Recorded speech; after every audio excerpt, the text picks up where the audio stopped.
সবাইকে চাকরি করতে হবে তার মানে আছে? আমি জিজ্ঞেস করছি। তার মন্ত্রী আজকে বলছে চাকরি সকলের প্রয়োজন নেই। নিয়োগ দুর্নীতির অভিযোগকে ঘিরে সরগরম গোটা রাজ্য। এই আবহে আন্দোলনরত চাকরি প্রার্থীদের উদ্দেশ্যে কটাক্ষ বিতর্কে রাজ্যের মন্ত্রী সিদ্দাকুল্লা চৌধুরীর। সবাই চাকরি করতে হবে তার মানে আছে? সবাই চাকরি করলে পড়াবে কে? পূর্ব বর্ধমানের জামালপুরে জেলা বইমেলার উদ্বোধন করতে এসে মন্তব্য রাজ্যের গ্রন্থাগার মন্ত্রী সিদ্দাকুল্লা চৌধুরীর। সবাইকে চাকরি করতে হবে তার মানে আছে? আমি জিজ্ঞেস করছি। সবাই যদি চাকরি করেন তো পড়াবে কে? ক্ষেত মজুর করবে কে? অন্য বিষয়বস্তু কে করবে? রাজ্য সরকার গভীরভাবে ভাবে আমাদের সরকার যত চাকরি দিয়েছে এবং এইভাবে মানুষকে প্রতারিত করেনি।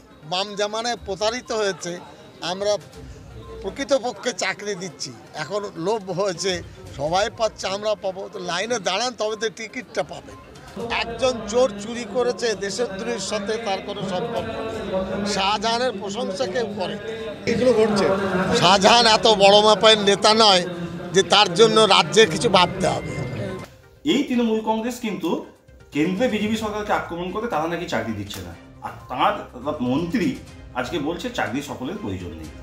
আগে ওনারা নিজেদের স্ট্যান্ড ঠিক করুন। আর উনি যে মঞ্চে আছেন সেখানে এই জেলা ডিএমই উপস্থিত নেই, তার মানে ওনার যে কতটা গুরুত্ব ওই দলে সেটাও কিন্তু আজকের এই অনুষ্ঠানে পরিষ্কার হয়ে গেছে।